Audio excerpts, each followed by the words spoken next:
Welcome to Freshly Squeezed. Yeah, it's brain drain, and you just wake up, you write out 3 pages of anything. You write some stupid story or whatever, and then you're clear to start writing. Hello, I hear you came looking for some brand new music. Well, that is a thing of luck because this is Freshly Squeezed. I'm Jim Salverson, and over the next 25 minutes or so, I'd like to introduce you to some of the bestest new music going. That cool? Let's crack on then, shall we? So, 4 artists lined up and ready to go on this week's podcast. Very soon you'll be hearing from the super cool Peddlers of Midland's Psychedelica Solar Eyes. Set the night afire, sticker at the liar. Lose your face till the patron of your heart's desire. Set the night afire, crucify the... Berlin's favourite drummer turned solo artist, Robert Kretzschmar, as he celebrates the release of album number 2. You are a friend of a friend of a friend of a friend. And I'm pretty sure. And a relatively new name into the iconic record label Ignition's stable, Matt Felix. I said I don't have anything to offer. But before any of that, we're going to hear from the fantastic Manchester artist Olivia Booth. Her words shortly after a taste of her music. This is new single Mind. 2 steps forward, 1 step back.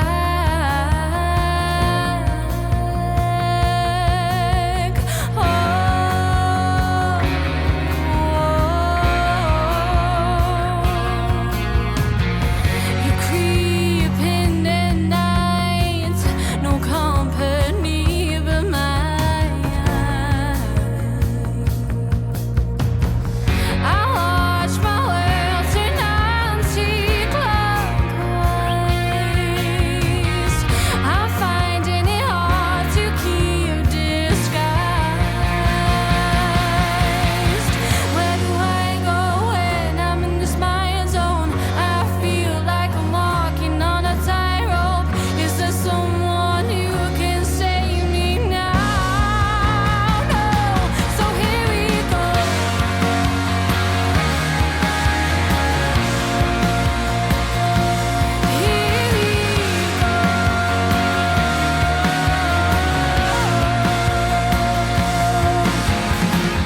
That was a little bit of Olivia Booth's brand new tune, Mind, and this is the girl herself. Welcome to Freshly Squeezed, Olivia. Hello, how are you? Yeah, really good, thanks. So tell me where you are, what's around you, what are you doing at this moment in time? I'm currently sat in my kitchen just in Chester. I'm living in Chester at the minute. I'm from Warrington, but we've just moved to Chester for a little while before we move back home.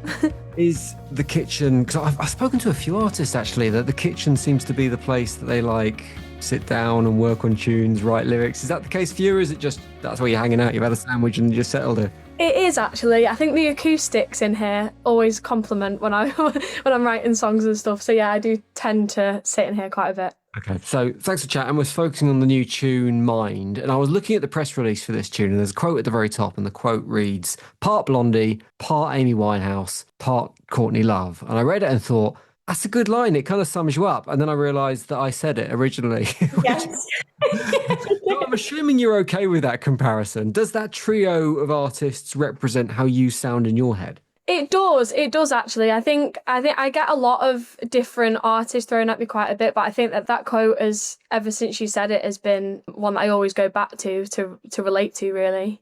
Is there anyone else you'd throw into that musical melting pot? Because I think one of the things that commonly happens with female artists is they get compared to other female artists when that isn't necessarily kind of the restriction of their influences. So is there anyone else you're pulling into your music in terms of inspiration? I've been compared to the Northern Adele, which I don't know how that works because our music is very different. But yeah, I'm not turning that one down either. I'll take that. But I think for myself, I'd say I do pull a lot from Sam Fender. I think his lyricism and his melodies are something that I really do try and get into my music a little bit.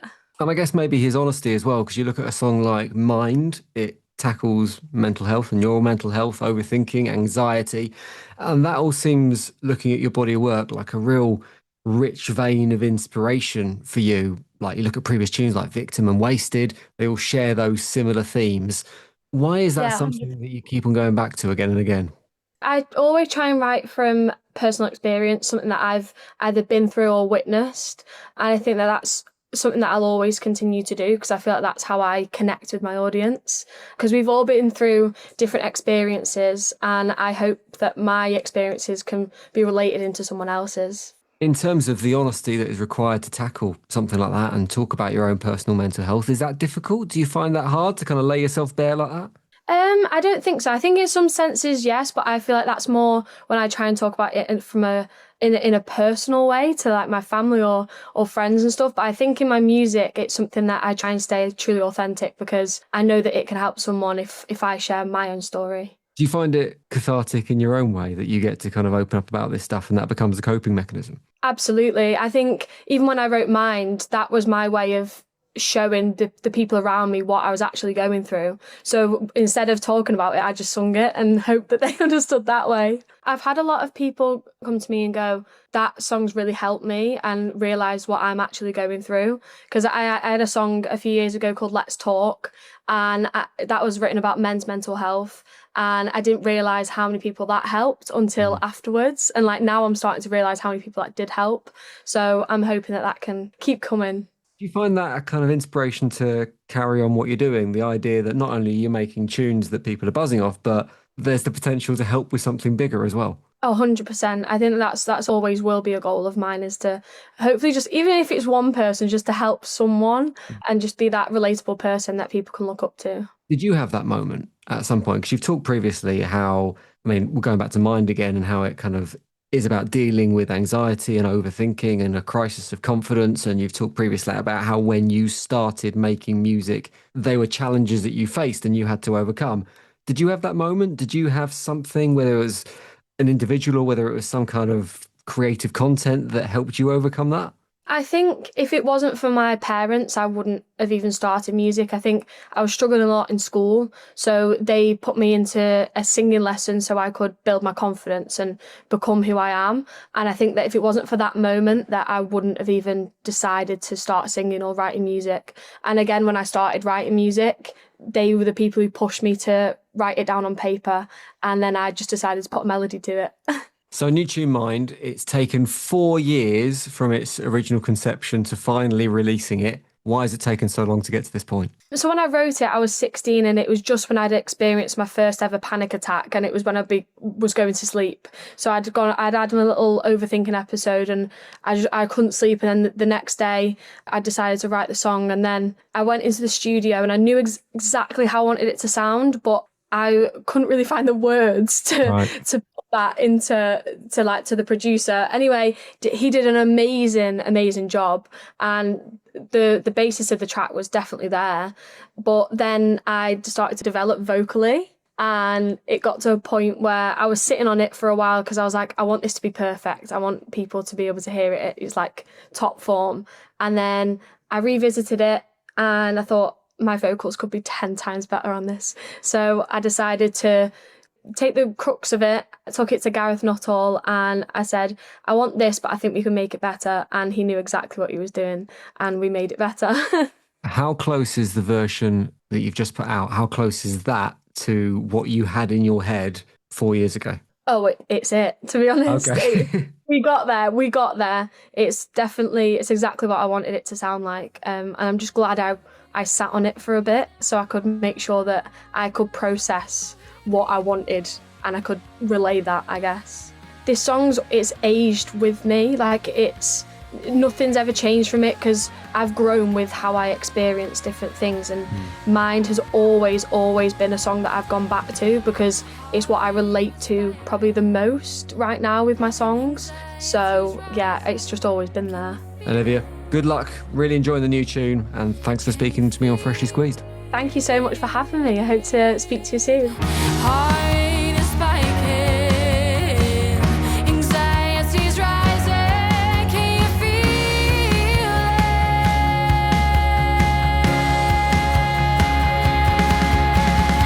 Where do I go when I'm in this mind zone? I feel like I'm walking on a tightrope. Is there someone who can save me now? No, so here we go.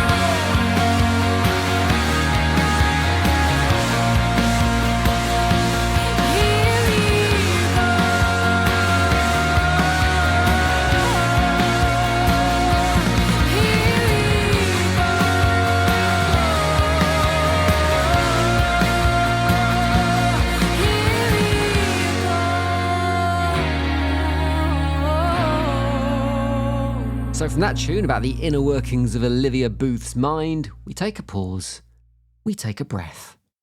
Breathe in, breathe out. Breathe in, breathe out. Sorry, a little bit too relaxed. Imagine you are with the new music. Let the tunes flow through you. It is time to talk to our next artist whose stripped back, nostalgic, minimalist approach deserves this kind of vibe. But I'm not going to ruin it by pronouncing his surname incorrectly, as I tend to do, so I'm going to let him do it instead. Put me out of my misery, Robert. How do you say your second name? Yes, hi, I'm Robert Kretzschmar. Kretzschmar. Okay, do you know what? That's nowhere near what I had. And my surname's Salverson. I'm used to kind of telling people how to pronounce my name on a daily basis. How often do you have to explain to people how to say your name? I mean, in Germany it's easy. Okay. And yeah, abroad, yes. Often, at least twice. Okay, well, that doesn't make me feel too bad then. So we're going to talk about your new music and your second solo album, Make a Wish, which is out now. Congratulations on that. How does it feel to have this body of work in the world? Feels good. I mean, right now, today, like in this moment, it's like freshly released today. So I will also celebrate with some friends later on tonight. You've not always been a solo artist. You were once known, and are still known to a certain extent, as Berlin's favourite drummer before going it alone and doing your solo work. What prompted you to make that change from stepping out behind the kit and kind of doing your own work? I mean, this was like for a long time, really like something I wanted to do, but then I was just busy with playing drums for a lot of other acts, and I did also music for theater and just really different things, and there was not really that much free time to like record all these ideas to a whole album. You're not just a drummer, obviously. You play a whole load of instruments. A lot of the music that we hear on the new album is you in control of that. But yet the album's got this real kind of stripped back, simple feel to it. Given you're so versed in so many different musical instruments, is it hard to resist the temptation just not to add more and more and more to a track and kind of layer it? In my case, I would say no, because I always really like to, instead of adding more, to really make a step back and really focus on what the song needs, and just to go with the with the minimum. There's a couple of songs on the album that I thought were really interesting when I came across them because they're written in Japanese. How do you even go about that as an artist? Do you find it more challenging writing in English or German or Japanese for that matter? And does it make a difference to the way you approach each of those songs? There's just like a longer story behind these Japanese songs, because I have been there a few times, like touring, and last year I was there with my first album, like solo, and then I really thought like, okay, for the next one, I really would like to also sing at least one or two songs in Japanese, because I really like the language and just the sound and the melody of the language. But I have to say, like, I wrote this song in English first, and then I got like help from a Japanese friend who translated like this song into Japanese, and then for me it was a little bit of practicing to pronounce it in a way that they can understand it. How does that work in terms of kind of the cadence of the lyrics? Because I imagine different languages have different amounts of syllables in songs and different kind of tones to words. So was it a bit of back and forth where you'd come up with something and then you'd get the translation and you'd look at it and go, well, that doesn't quite fit, we need to change how this works? Or was it as simple as you wrote the English version, translated to Japanese, learnt the Japanese, and away you go? No, yeah, you are right. Like because this language like is like really different, so you cannot translate it like one to one to find like just another like poetic like approach to the meaning of the English words. You can, yeah. So the story is still the same, but really like in another way. Robert, pleasure to chat to you. Really nice to speak to you about your brand new album, which is a pleasure to listen to. Like I say, it's just this kind of joyful, youthful, freeing album, and it's an absolute joy to experience. But thank you very much for your time on Freshly Squeezed, and we'll get your brand new tune on. Thank you.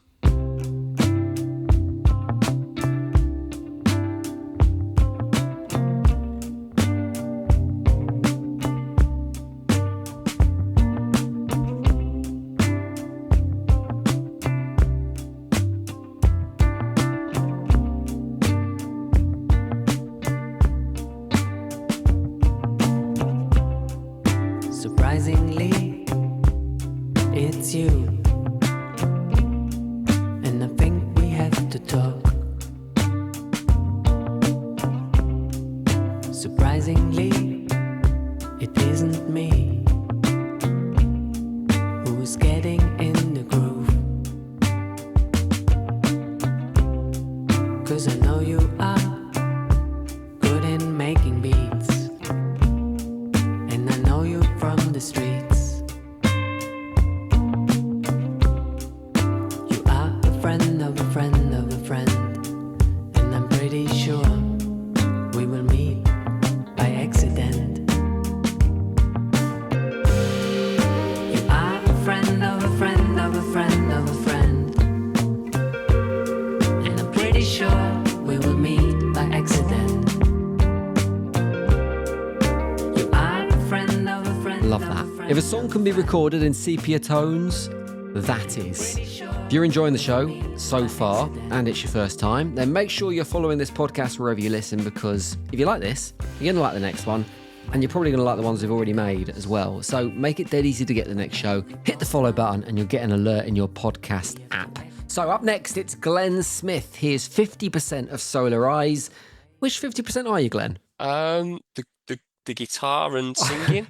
I thought you were about to say the good bit there. When I heard the G. I nearly did. I did nearly say that then, and I know Seb doesn't listen to anything, so I thought I could get away with it. But then I thought, no, you know what? Let's just say yeah. So I'm guitar, singing, and write the songs and that, and then Seb's percussion and drums, and yeah, we complement each other well, shall we say?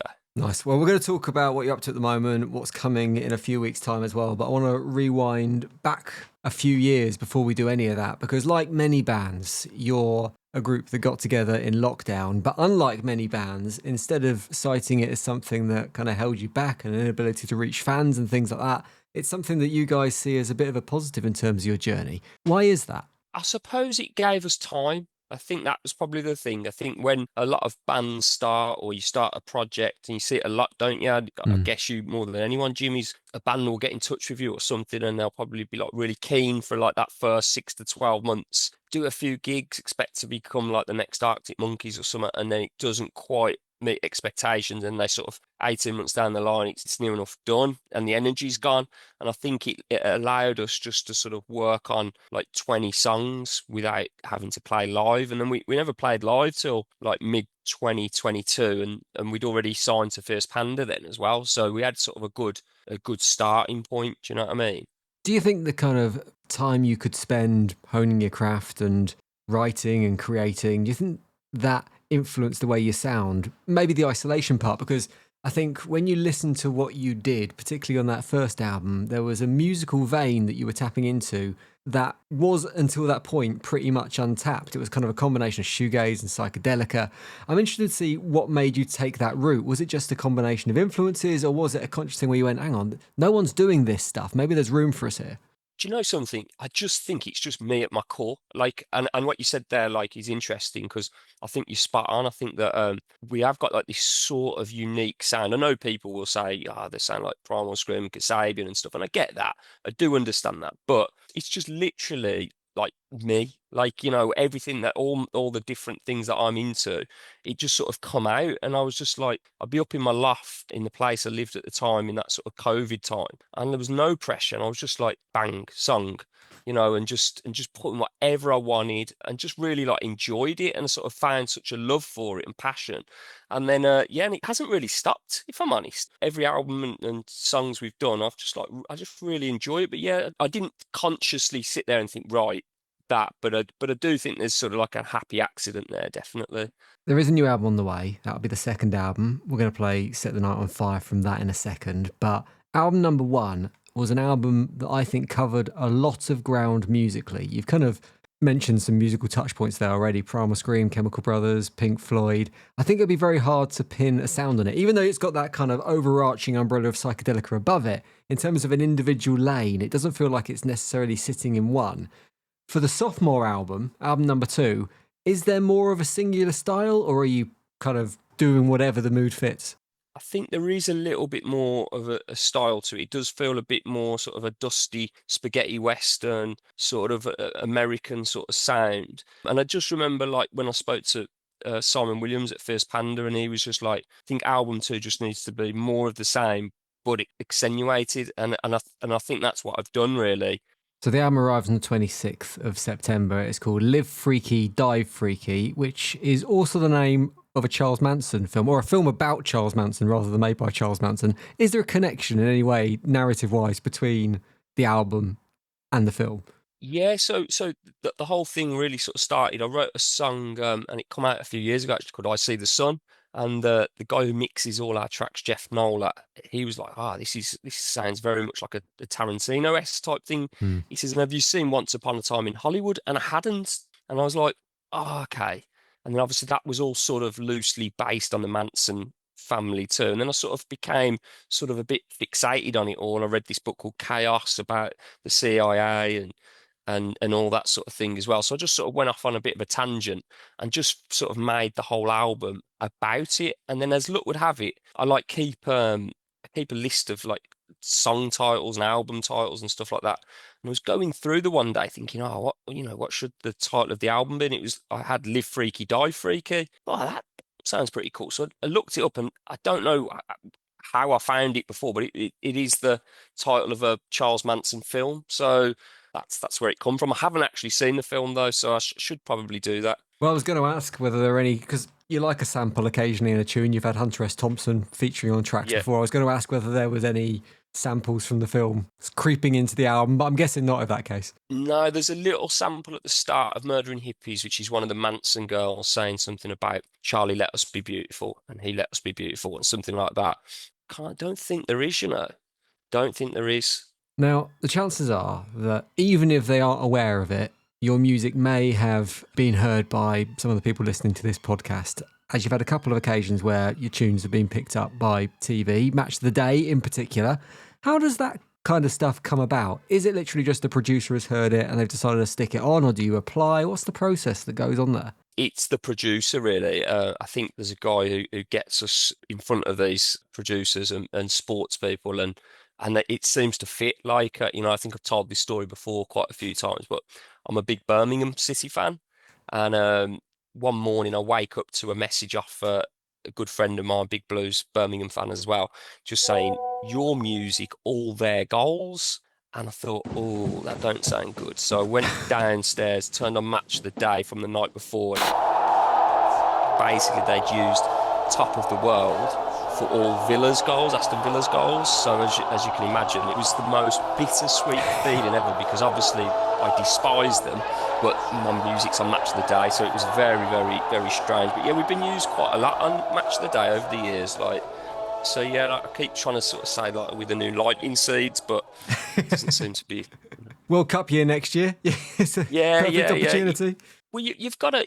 It's funny, isn't it? Like these days, you have got to find different avenues, haven't you, for your music to make it work. And I do think that's been a big part of our success in a way, because the amount of things that we have been used on and different bits, it's been incredible. Like if you'd have said at the start back in 2020 you'd be used that, I'd bit your hand off, so. Well, it's music discovery, isn't it? It's completely different now. In the last few weeks, we've had Alex Spencer on. He had one of his tracks featured on FIFA. We had the cover sets on. They had one of their tracks featured on Love Island. There's two different sides of the scale there. And it's like, if people can't find new music on the radio, where else are they going to find new music? And I suppose being able to get into those TV programs is a pretty good route to that. Yeah, like it's funny you should say that. My missus loves Love Island, so that would have been amazing if I'd have been on that. But what happened was, about a couple of years ago now, she loves Made in Chelsea. Now, I despise the program, but she has it on. But they have quite good music on there. Like there's little bits. So I'm thinking like that. So I turned to her and I said, "Do you know what? I think these might use one of our songs." And she turns to me and she says, "If you get used on that, I'll actually be impressed and I'll think you've made it." So I was obviously took aback because obviously she's not been impressed by anything I've done before. And, I just thought, oh, there we go. True colours coming out. Anyway, about 2 weeks later, no joke, I get a message off them, off Made in Chelsea's producers. Can we use Save My Soul for the upcoming Barley special, Made in Chelsea? I can't describe to you how smug I was. I screenshotted it, sent it to her, and to be fair to her, she did say I'm actually impressed. So, I've been on that side of the coin too. Job done. Made in Yeah. Chelsea tick. Love Island Yeah. can be the ambition for album number 2.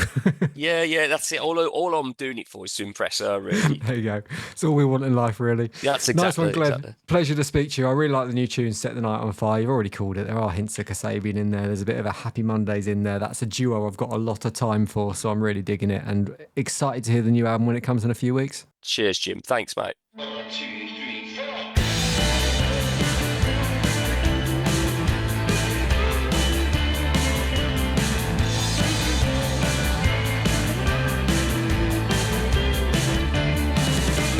Set the night on fire, snigger at the liar. Lose your face on the page of love, your heart's desire. Set the night on fire, crucify the choir.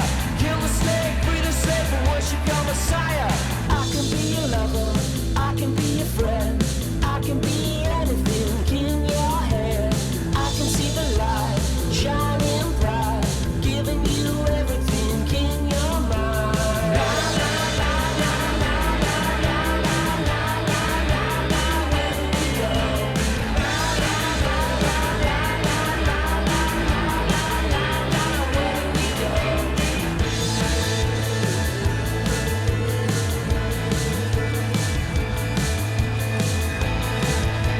Set the night on fire, snigger at the liar. Lose your face, turn the page of love, your heart's desire. Set the night on fire. Keep an ear out on Love Island for new solarised music in the future, or just follow the links in the podcast description.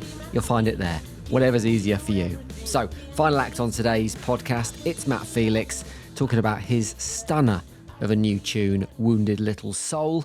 Lovely to meet you, Matt. Nice to meet you. Thank you for having me. So as I said, new tune in the world at the moment called Wounded Little Soul, which is from your new EP, Dark Enough to See. Very moody, very atmospheric, rich. Is that the way you've always written as an artist? Has your music always been in this world? No, I'd say Wounded Little Soul is something different. I don't think I've ever done anything like that before, really, especially vocally as well. But yeah, it's quite moody and atmospheric and really guitar driven, which is a little change for me.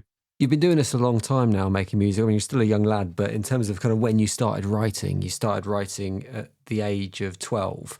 Yeah. Can you identify a moment where you feel like you found your sound as an artist? Because what you do now, it's advanced stuff. There's kind of a level of musicianship involved. There's lots of layers to it. That only comes with experience. Was it like a switch, or was that something that progressed over time? I think it was when I started teaching myself the piano, which was in lockdown. So the first COVID, because I just played guitar before that. And then I just decided to kind of like be like, all right, I'll do this. I'll teach myself piano. And I think that it kind of changed my writing, and all the songs started to become a bit more atmospheric, a lot more layers. The melodies maybe were a bit more complex, but I mean, not really, but you know what I'm trying to say. Mm. And in terms of the arrangements and stuff, I mean, you can do anything on a laptop, you know what I mean? So you can just explore as much as you want with all the sounds you can get out of it.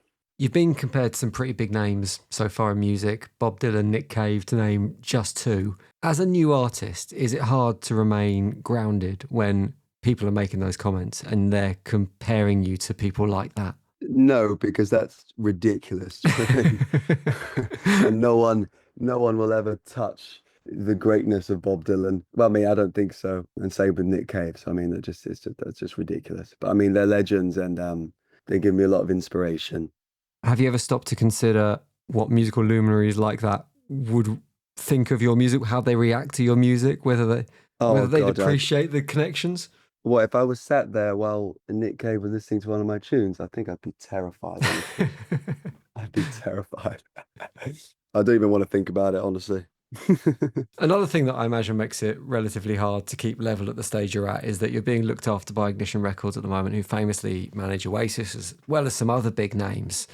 How much goes into considering who your label mate is going to be when you look at kind of the names that they already have? How much does that impact the decision in terms of who you're going to sign for? I haven't really thought about it too much, to be honest with you. My manager, Marcus Russell, I trust him. We have an amazing relationship and we really understand what I want to do, what we want to do. I think it's just about finding people who are on the same page as us, really. So it's less about the name of a label and more about the people, the people involved. And Marcus is good at finding those people, like our agent, live agent Ben and AEG, and Meg and Alice at Plugged In PR. We're all kind of on the same boat, heading in the same direction. So that's all we're looking for, really. You know what I mean? I found a really interesting interview you did a little while ago about your songwriting. And one of the things you talked about in that interview was, I can't remember what phrase it was you used. I'm going to say brain dump, but I can't remember what term it was you used. That in the morning you sit down, Yeah. you just write whatever's in your head. Is that still part of your process? Yeah, it's brain drain. Brain drain. I didn't make that up. I don't remember who it was, but someone made that up and I nicked it off of them. And you just wake up and you write out 3 pages of anything. You know, it could be like, I'm in a shit mood, or you write some stupid story or whatever. And it's basically kind of gets rid of the brain drain and then you're clear to start writing. Okay, so is it more kind of like a reset rather than writing down anything, and that might sow the seeds into something that might grow bigger from that point? Yeah. I think it's more of a reset, and also just, you know, if you're writing every day, obviously it works the muscle out, you know, so you're always in that mode, and even it puts me in a better mood, honestly, if I get up and just write 3 pages, you know, gets your mind in the right zone. So yeah, I'll definitely try it. People should try it. I love that. I also understand that at the beginning of the year, speaking of writing, you write a manifesto which maps out the next 12 months and what you want to achieve and what you're hoping the next year will bring. How are you doing compared to this year's plan? Have you boxed everything off yet, or is there still stuff to do? I don't actually remember what I wrote down. I don't think I look back at it. That's like a political manifesto. You write it and then forget about it, I see. Yeah, I think it's like a football match. I might check in at half time, but then at the end of the match, I'll look at the score and be like, oh, I did nothing that I said I would do, or won 3-0. Yeah, I think it's just good to have intentions, isn't it? I don't think I follow them that much, but it's been a good year so far. I've played some great gigs and released some music I'm proud of, so yeah, no, it's all good. Matt, really nice to speak to you. Really enjoying the new tune, Wounded Little Soul, and thank you so much for your time on Freshly Squeezed. Thank you, mate. Thank you for having me. I threw my cards on the floor. I think I might take my chances.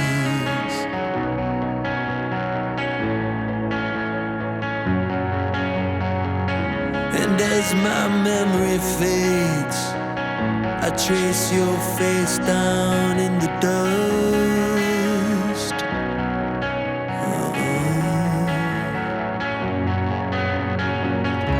Hold me, feel me, touch my wounded little soul.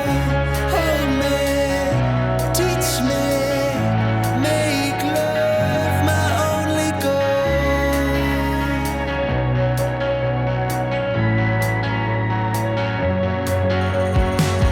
I met my well-dressed maker. He said you bow down to the king.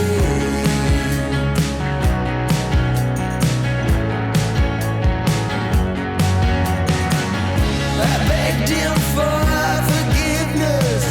I said I don't have anything. That's it. Final tune on today's pod from Matt Felix is called Wounded Little Soul. And if you want to hear more of that, or if you want to hear anything else from any of the artists on today's podcast, click the link or links in the bio. With that one from Matt, though, I can 100% hear that Nick Cave comparison, even if he was a little coy on the comparison himself. Like I say, more from Matt and the other artists in the links in the bio. Get busy, click away. Also, loads of new music on not only the older episodes of this podcast for you to discover, but of course the future ones too. So make sure you're followed, subscribed, liked, whatever the relevant button is in your podcast app of sure. Not sure what that button does? Have a look now. Oh, wait. Can you see it? Can you find it? What does it say? Is it a like? Is it a heart? Is it a follow? Cool. Press it. Now you'll get a notification when the next Freshly Squeezed podcast is ready, and I'll see you then. Cheers to your ears. Freshly Squeezed, a new music podcast, was devised, produced and hosted by Jim Salveson.